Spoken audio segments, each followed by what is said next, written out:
Rachel from 7 and All, and today I am going to be sharing with you everything you need to know about Math-UC.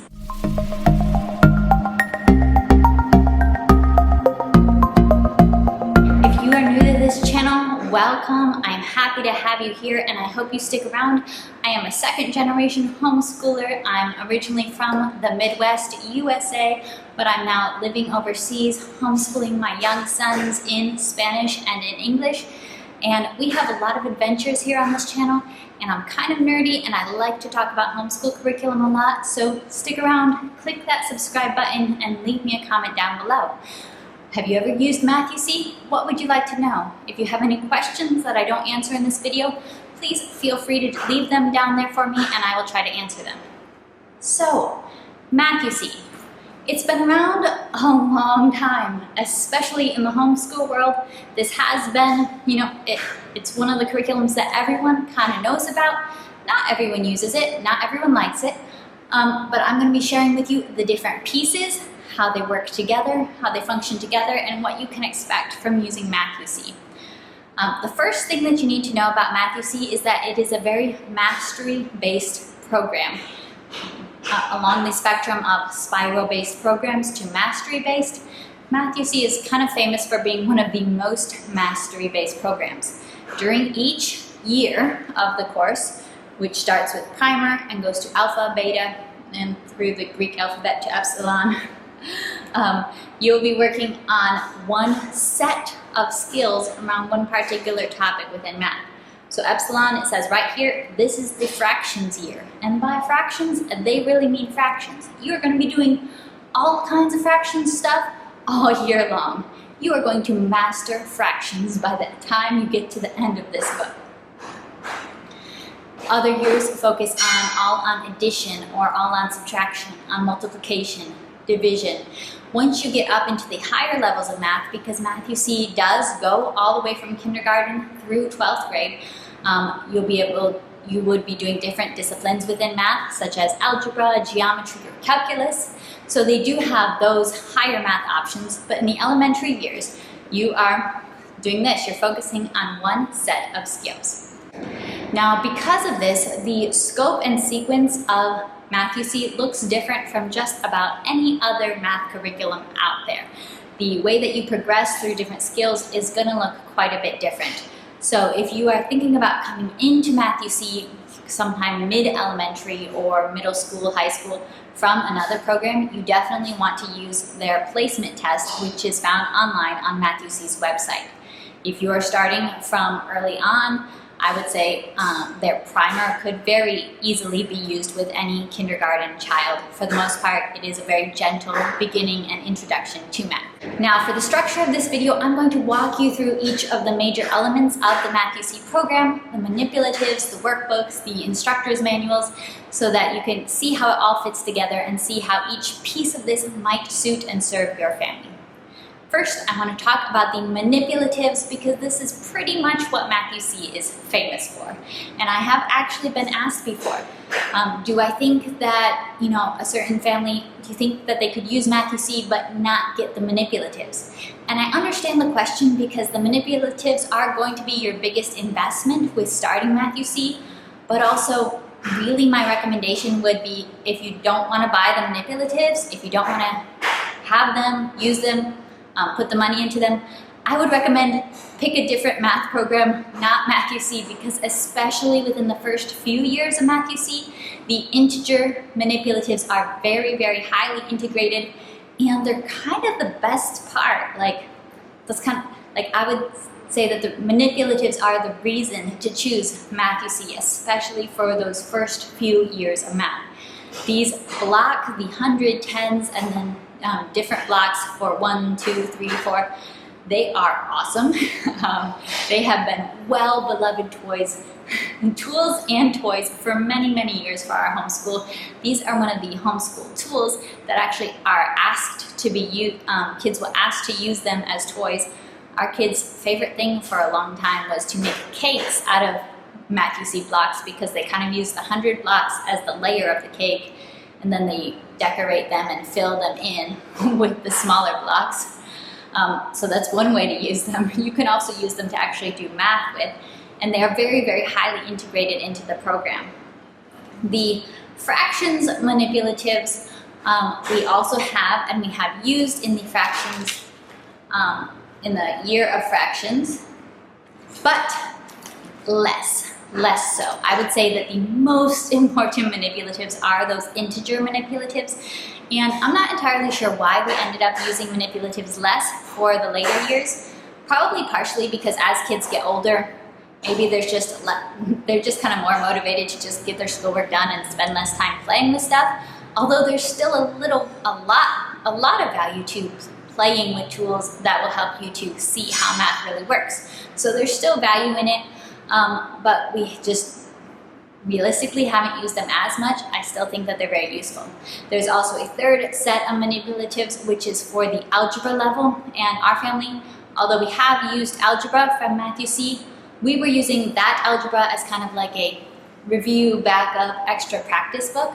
So we were using it with a child who already knew algebra. They didn't need to be taught algebra. It was just a practice, get some more review, build those skills a little bit stronger, make them a little more automatic.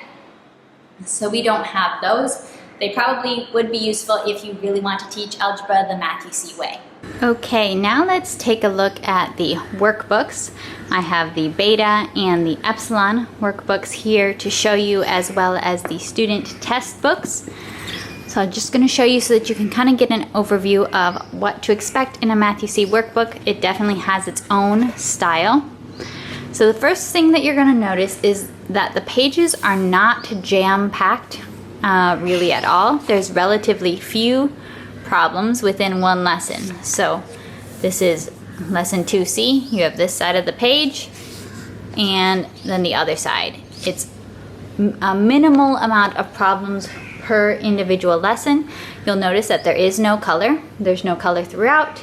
There's no poems. There's no paintings and pictures and illustrations. There is nothing to basically distract from the math on the page. This could be a con to you if you feel like this seems boring, but it also can be a pro because actually some children can find all the flowery stuff and the poems and the silly cartoons and so on a bit distracting. There actually really is a solid concept here with these non-busy pages that are just math. Matthew C really believes the concept here is that math can stand on its own 2 feet. Math is inherently interesting. We don't need to dress it up with flowery stuff to make it interesting. So it doesn't try to integrate in all, artistic elements and so on for the most part. It's just simple and very non-distracting. It allows your child to focus on what they're doing. There are a variety of different kinds of activities, and I'll show you here how this all works. So what you get for every lesson is you start at 1A. That will be your lesson 1, and it will go all the way till G. So at the end of lesson 1, you take the test from your test book. You'll take the lesson 1 test. Now, something very important to note that you might not always realize when you first start Matthew C is that your child doesn't actually need to complete all of the 1A through 1G lesson pages before they do the test. This is meant to be a mastery-based program. When you feel that your child has mastered a lesson, even if that's just, 1A through 1C, and that's plenty of practice for them, and you feel like they could go ahead and take the test and get 100%, you can go ahead and do that. So there are a lot of pages in this book. You don't have to feel that your child has to do every page. Some children are going to benefit from all the repetition, whereas other ones aren't going to need so much repetition. The 1 page I would recommend you do, even if you skip some of the, even if you don't feel you need every single page within this, keep an eye on the G pages within each lesson. Always at the end you get an application and enrichment exercise. So to me, that's where it gets kind of really fun and interesting and where you get to do different things. And let me show you another. Oh, see? You know, I mean, your kids are probably going to want to do the G pages anyways. They are incorporating word problems here. Matthew C, I think, does word problems very well. Here you have some space to work it out on the page, but once, you know, you might want to just have your child do all their work in a notebook to go, in a little notebook to go with their math workbook when that's needed. That's probably not going to be needed so much here in beta, but maybe in the higher levels you may need it. But this is what to expect from the workbook. It's just this element of a few problems, but do them well. And in the early years, you'll find the build, write, say system being used, where you are building a problem, writing it, saying the number for the younger kids. Let me show you an older level, epsilon here. You will also get to learn, you know, the order of the first couple letters of the Greek alphabet if you work through Matthew C. So again, we have the same system of each lesson. You have an A, B, C part all the way till G. And epsilon is the fractions year. So you're going to see a ton of fractions work throughout all here. Oh, look, you get a crossword puzzle and you get to do some math vocabulary. That's super important. And really fun. To me, the G pages are definitely the exciting page. You know, here, these first couple pages of the lesson, you're working on building the basic skill that's being taught. Here, these images are referencing the fraction manipulatives. You can see, but this is just what you can expect. Very minimalistic design. Not overwhelmingly crowded with problems, so you're not going to feel like in maybe Saxon or Becca where you have to do, just do every other problem or something like that to minimize the number of problems. It's very doable to do one lesson in a day, and it's also said even within the program you don't have to do every single lesson page to complete that lesson 1 or lesson 2 before you take the test. Go based on whether your child has mastered the new concept taught or not. Now, the big question with, I feel like, every math program is, do you actually need the instructor's manual? And here I'm going to tell you 2 important things to note. One, I would say that yes, you need the instruction manual for Matthew C, even in the early grades. And you're like, what? You know, I don't need a solution guide to tell me that 2 + 2 = 4 or whatever it is. Yes, I know. I'm sure you don't. But this is not just a solutions guide. It's not just pictures of the problems. The instructor's guides have all the information on how you teach a concept. So it is very easy. The Matthew C method is different from perhaps how you learned math. Unless you learned math with Matthew C, it's almost guaranteed to be different in quite a few ways. But they walk you through each lesson in basically just giving you the teaching information on how to do it. There's a lot of teaching tips. There's a lot of great math information. Here you can see that they actually have games to teach unit bar identification. This is in the alpha level when they're still learning their different unit blocks. The orange one is number 2 and pink is number 3 and different things. So they just have really practical, simple games right here. I think the game suggestions start going away as you start moving up into higher levels. It's not a hugely game-based curriculum, but very strong on math concepts and tips. Here are tips and strategies for solving word problems as your child is being introduced to word problems. So I think that the instructor's manuals are very valuable with the teaching information they have in here, especially if you're not necessarily the most confident in math teaching, or you really want to teach it the Matthew C way and you're not familiar with it yet. Now, because my family has gone through some of these levels several times, we're not pulling these out every day at all, because we know, or every week, because we know the Matthew C methods for the most part.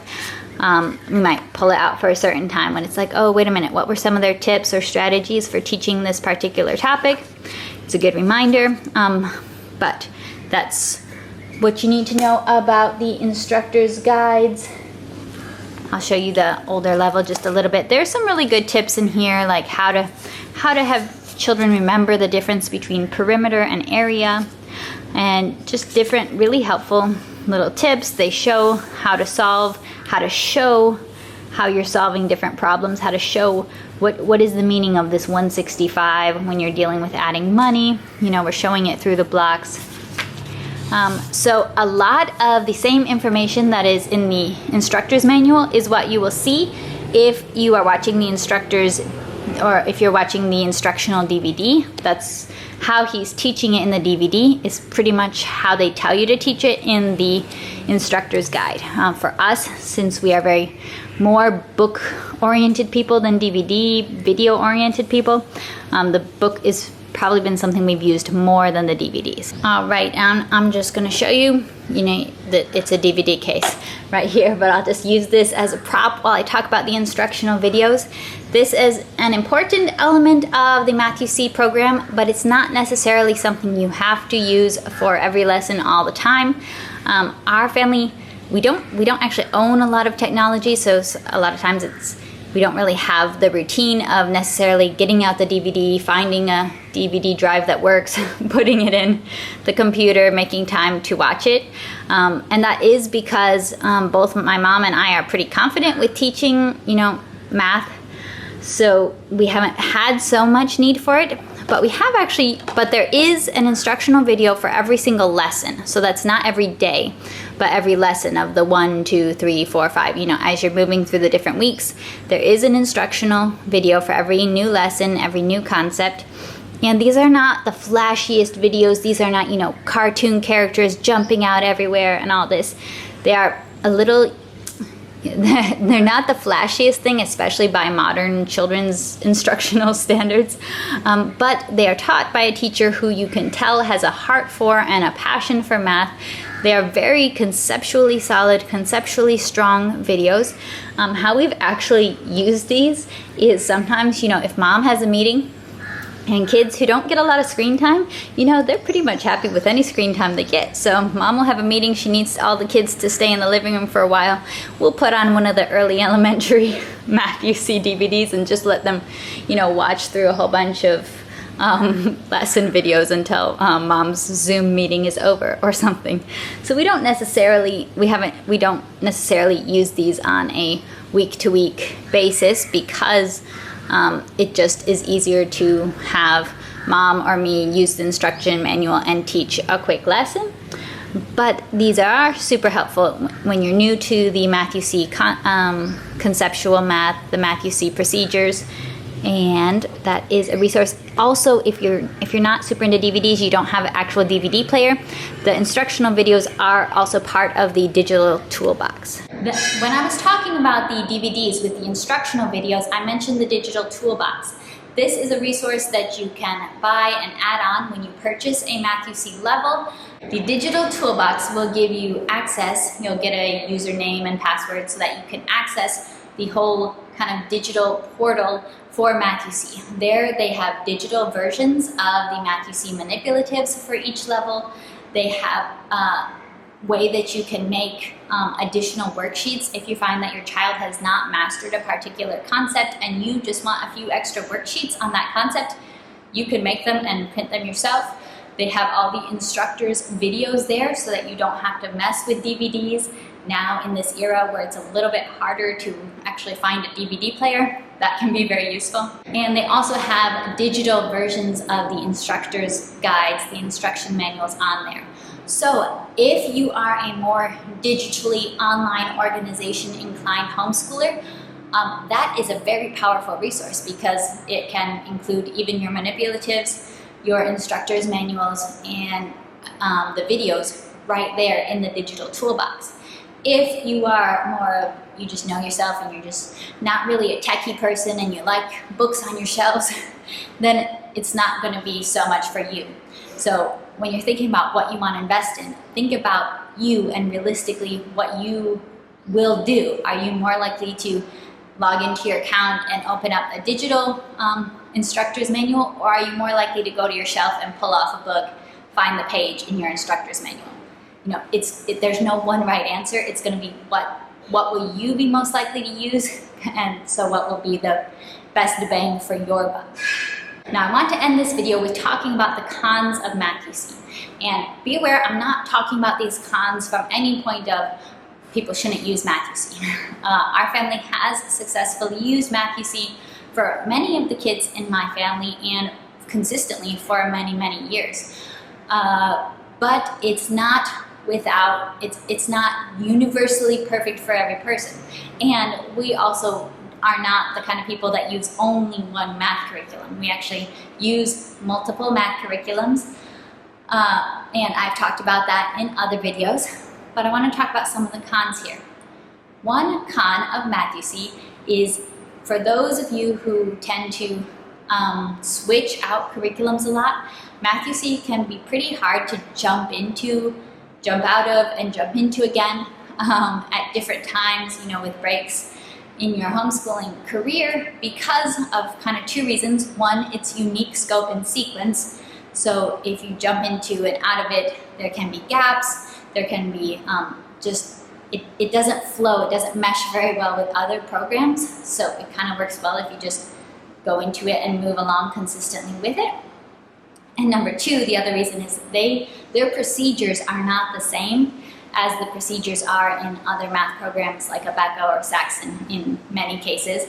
Not 100% across the board, but there are many different ways that they teach different procedures, and that can be a little bit frustrating for kids if you're trying to teach a whole new way to solve a problem that they felt they already knew how to solve. And I wouldn't really recommend that. If you find a way to teach a problem that works for your kid, you do not even if you're using Math-UC, you don't always have to use the Math-UC way of the Math-UC procedure for solving a certain problem. If your kid already happens to know how to solve a certain problem, just let them solve it that way if that's what works best for them.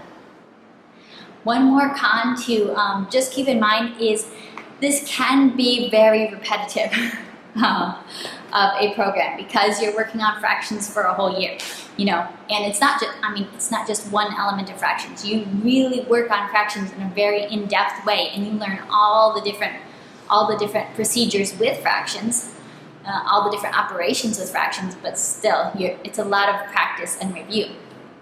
And one thing I didn't say earlier, quite a few of my siblings have used Math-UC. I actually never used Math-UC myself as a student. And when I teach Math-UC and when I look at the books, I think to myself, if I was a student with this, I would have not liked it at all. And that's because I've talked about this also in other videos. I have other videos on the challenges of homeschooling a gifted student. I have the kind of mind that is more on that gifted learner spectrum. And so if you teach me, you know, in one day how to multiply and divide fractions, I know it, and then I'm like, okay, let's move on. And I'm not going to forget it, and I don't need a lot of review for stuff. So programs like this that offer a lot of review and a lot of focus and tackling the same subject again and again so that you really, really get it, don't work so well for those kind of students who just naturally get things and want to move on and get kind of frustrated with you when you keep having them review the same thing again and again. Which, as I mentioned during the workbook phase, you don't have to use every single review page, but I'm just saying, like, in these kind of extreme circumstances, which I know many of you parents can relate because you are also stapled to a cheetah kind of student, Math-UC is not probably going to be your best and least frustrating option for a more gifted learner. The way that they teach how to solve problems does work very well for gifted students, but the book would have to be like half the size to probably accommodate the speed that you need to satisfy these kind of learners. So that is my Math-UC video. Definitely leave any questions for me down below. I hope that this was helpful to you if you are considering and thinking about how Math-UC may or may not work in your homeschool.